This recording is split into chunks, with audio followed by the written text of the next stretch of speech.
नमस्कार, मैं हेमंत और आप पॉलिटिक्स देख रहे हैं। असम में बीजेपी ने भारी जीत दर्ज की है।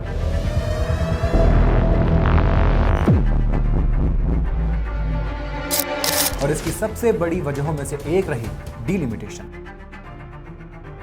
126 सीटों वाली विधानसभा में भाजपा 82 सीटों के साथ अव्वल रही और भाजपा सिर्फ 90 सीटों पर लड़ रही थी। बाकी सीटों पर एनडीए के अन्य साथी लड़ रहे थे। एनडीए की बात करें तो एनडीए कुल 102 सीटें जीतने में कामयाब रहा। कांग्रेस जहां पिछली बार 29 सीटें जीतने में कामयाब हुई थी, इस बार 19 सीटों के साथ दूसरे स्थान पर रही। कांग्रेस के नेतृत्व वाले असोम सम्मिलित मंच यानी कि एएसओएम की बात करें तो ये गठबंधन सिर्फ 21 सीटों पर सिमट कर रह गया और गौरव गोगोई अपनी भी सीट नहीं बचा सके। असम में बहुत कुछ घटित हुआ, लेकिन बीते दिनों चर्चाएं सिर्फ बंगाल की होती रहीं, एसआईआर की होती रहीं, लॉजिकल डिस्क्रिपेंसी की होती रहीं। असम छूट गया। इस बीच एक जरूरी मुद्दा था जो छूट गया, वो असम में डीलिमिटेशन के बाद वहां की डेमोग्राफी का बदल जाना था। डीलिमिटेशन करके किसी राज्य की डेमोग्राफी बदल देना कैसे एक पार्टी को चुनाव में भारी जीत दिलवा सकता है, आज यही समझने की कोशिश करेंगे।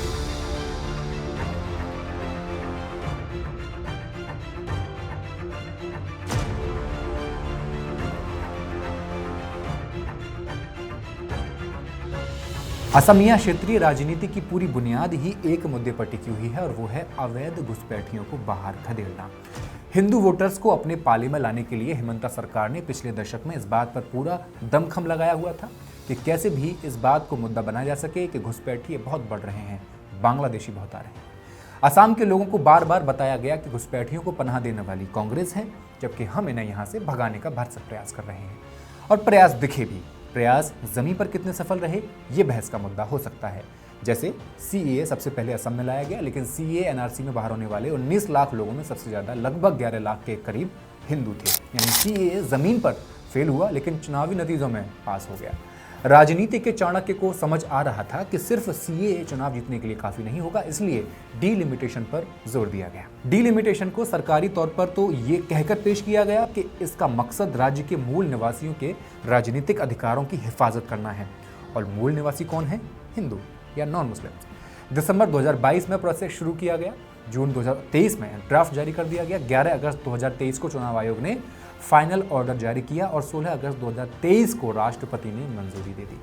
डीलिमिटेशन का मतलब होता यह है कि हर नई जनगणना के बाद राज्यों की विधानसभा और लोकसभा सीट की संख्या में बदलाव करना या सीटों की सीमाएं तय करना, जिससे कि किसी एक विधायक या एक सांसद पर ज्यादा से ज्यादा बड़ी जनसंख्याओं का देखभाल का अतिरिक्त दबाव न बढ़े न पड़े। असम में ये डीलिमिटेशन 47 साल बाद किया गया था और 2001 की जनगणना को इसका आधार बनाया गया था, यानी 2011 को भी आधार नहीं बनाया गया।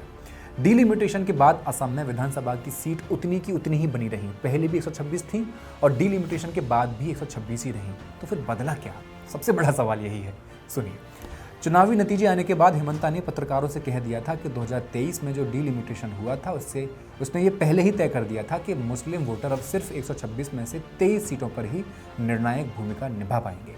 हिमंता ने पूरे कॉन्फिडेंस के साथ पहले ही नतीजों से पहले ही ऐलान कर दिया था कि उन्हें कम से कम 102 और 103 सीटें मिल जाएंगी और एनडीए को इतनी ही सीटें मिली हैं, 102।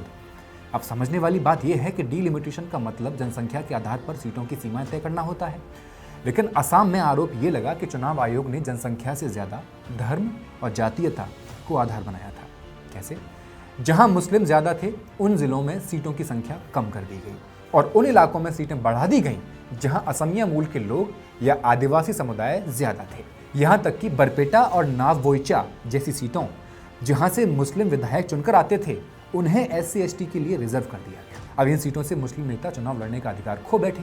बदरुद्दीन अजमल के मुताबिक इससे 10 से 11 मुस्लिम सीटें सीधे तौर पर कम हो गई। डीलिमिटेशन के फाइनल ऑर्डर को अगर आप ध्यान से देखेंगे तो साफ समझ में आता है कि कार्बी आंगलोंग स्वायत्त क्षेत्र की सीटें 4 थी, वो 4 से बढ़कर के 5 कर दी गई और बोडोलैंड क्षेत्रीय क्षेत्र यानी कि BTR में 11 सीट्स थी जो 15 कर दी गई। अब गौर करने वाली बात यह है कि ये दोनों इलाके संविधान की 6ठी अनुसूची 6th शेड्यूल के तहत आते हैं, जो वहां के शेड्यूल्ड ट्राइब्स को सुरक्षा देते हैं, सेफ्टी देते हैं। इसके अलावा असम के नक्शे में थोड़ा और ऊपर की तरफ जाएंगे तो पता चलता है कि उन 3 जिलों में भी एक एक सीट बढ़ाई गई है जहां असमिया मूल के लोगों का भारी दबदबा है। अब बीटीआर की पहले बात कर लेते हैं। बीटीआर में डिलिमिटेशन से पहले 11 सीट थी और पिछले चुनावों में यहां एनडीए को 7 सीट पर जीत हासिल हुई थी। डिलिमिटेशन के बाद यहां सीट हो गई कितनी, 15। फिर चुनाव हुए और एनडीए ने सारी सीटों पर जीत हासिल कर ली, क्लीन स्वीप कर दी। ऐसा ही हाल रहा कार्बी आंगलोंग का, यहां भी एनडीए ने क्लीन स्वीप किया है। यानी कुल मिलाकर 9 सीटों पर एनडीए को यहीं दोनों जिलों में बढ़त मिल गई आफ्टर डिलिमिटेशन। अब दूसरी तरफ बंगाली बहुल बराक वैली में सीटों की संख्या 15 से घटाकर 13 कर दी गई। यहाँ 2 जिले ऐसे थे जहां मुसलमानों की संख्या बहुत बहुल थी, अधिक थी, जैसे करीमगंज और हैलाकांडी। कारण साफ था, करीमगंज में मुसलमान लगभग 56.5% हैं और हैलाकांडी में 60% से ज्यादा हैं। ये 2 ही जिले ऐसे थे जहां मुसलमान हिंदुओं से भी ज्यादा थे। इन दोनों सीटों को ही खत्म कर दिया गया। यहाँ AIUDF का दबदबा हुआ करता था।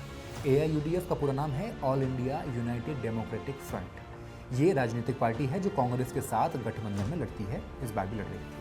इसे 2005 में मौलाना बदरुद्दीन अजमल द्वारा शुरू किया गया था। इस पार्टी का मुख्य आधार ही लोअर असम और बराक वैली हुआ करता था, जहां जहां मुसलमान ज्यादा थे। अब वो सीटें ही खत्म कर दी गई। 2021 तक बराक वैली में 15 सीट थीं और जहां कांग्रेस और AIUDF का बोलबाला भी था, क्योंकि इस महजूद गठबंधन को 9 सीटें मिली थीं पिछली बार, जबकि एनडीए को सिर्फ 6 मिली थी। डिलिमिटेशन हुआ, सीट 15 से 13 हुई, धार्मिक और जातीय आंकड़े बदले और 13 में से 9 मिली एनडीए को, बाकी 4 कांग्रेस के खाते में। और ये सब हुआ कैसे, अब वो समझिए।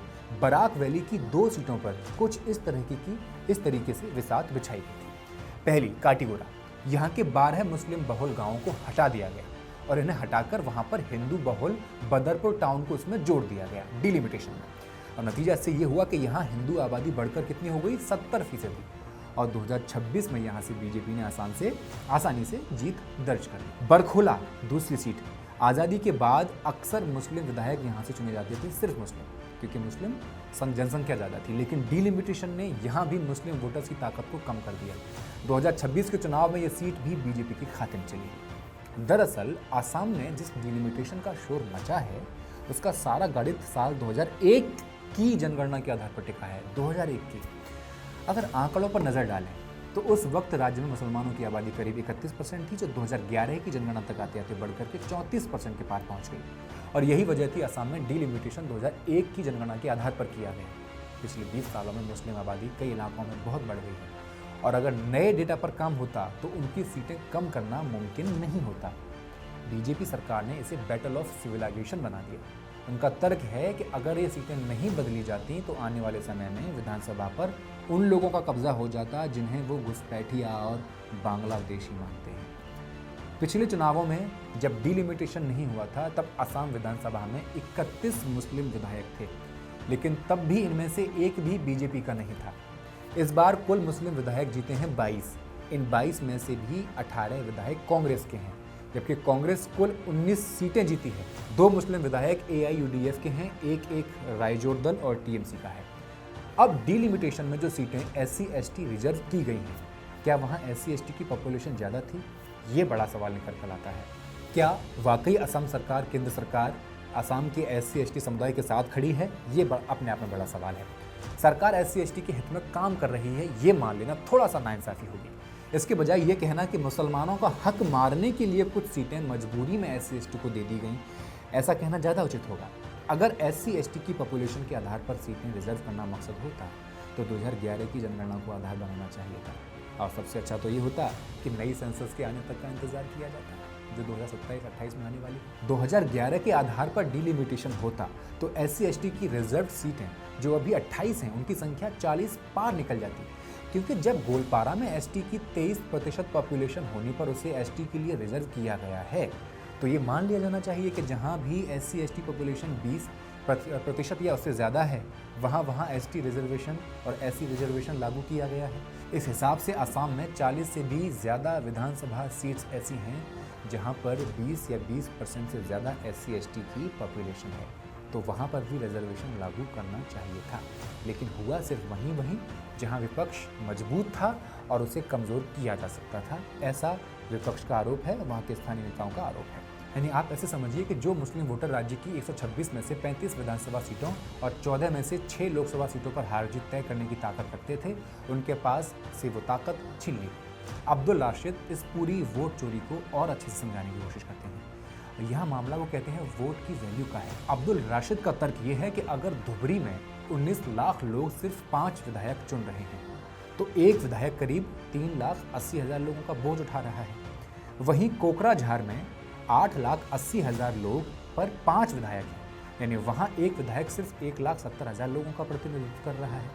इसका सीधा मतलब ये हुआ कि कोकराझार के एक वोटर की ताकत धुबरी के एक वोटर से दोगुनी से भी ज्यादा हो गई। अब मंडल का आरोप यह है कि चुनाव आयोग ने पॉपुलेशन डेंसिटी का बहाना बनाया है और मुस्लिम इलाकों में सीटों की संख्या बढ़ने से रोक दी है और कम आबादी वाले आदिवासी या हिंदू इलाकों में ज्यादा सीटें बरकरार रखी हैं ताकि राजनीतिक संतुलन एक तरफा झुका रहे, है ना। अब इन अब्दुल राशिद का तर्क ये भी है कि अगर चुनाव आयोग के अपनी जनसंख्या घनत्व के फॉर्मूले को भी सही मान लिया जाए, तब भी धुबरी जिले के साथ इंसाफ नहीं हुआ है।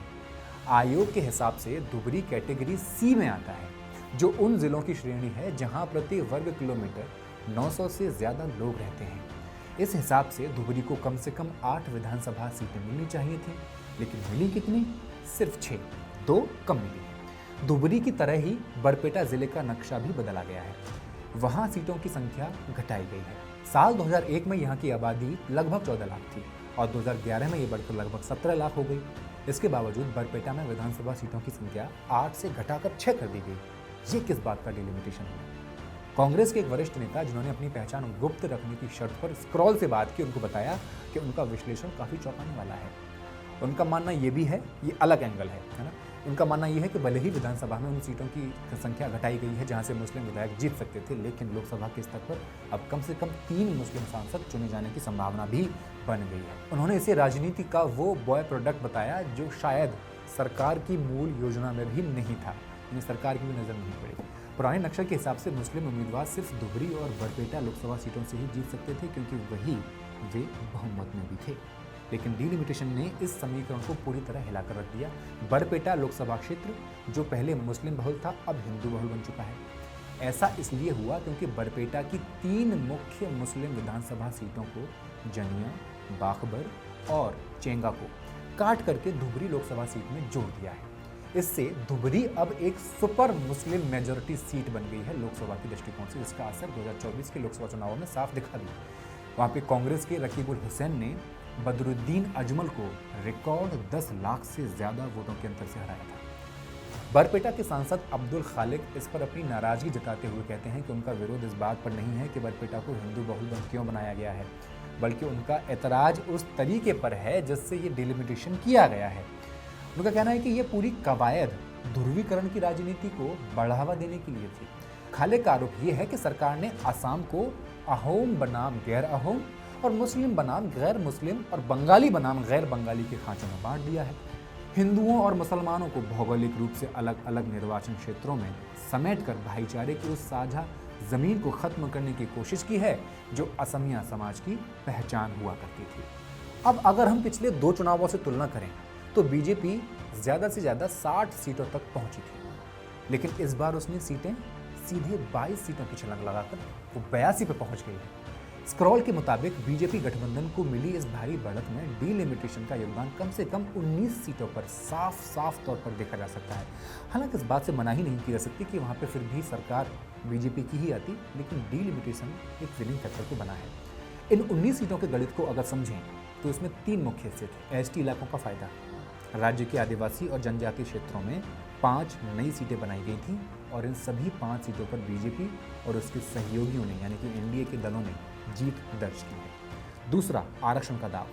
2 ऐसी सीटें जो पहले मुस्लिम बहुल हुआ करती थी, विपक्ष का गढ़ थी, उन्हें आरक्षित SC/ST के लिए कर दिया गया। तीसरा, डेमोग्राफी का खेल। 12 अन्य सीटों पर निर्वाचन क्षेत्रों की सरहदों को इस तरह से बदला गया कि वहां की डेमोग्राफी पूरी तरह बदल गई। इससे बीजेपी का पलड़ा भारी हो गया। विपक्ष ने इस पूरी कवायद को गेरीमैंडरिंग का नाम दिया है। राहुल गांधी समेत तमाम विपक्षी नेताओं का आरोप है कि ये चुनाव नक्शों के जरिए चोरी किया गया है और चुनाव आयोग ने एक खास पार्टी को फायदा पहुंचाने के लिए संवैधानिक मर्यादाओं को ताक पर रखा है।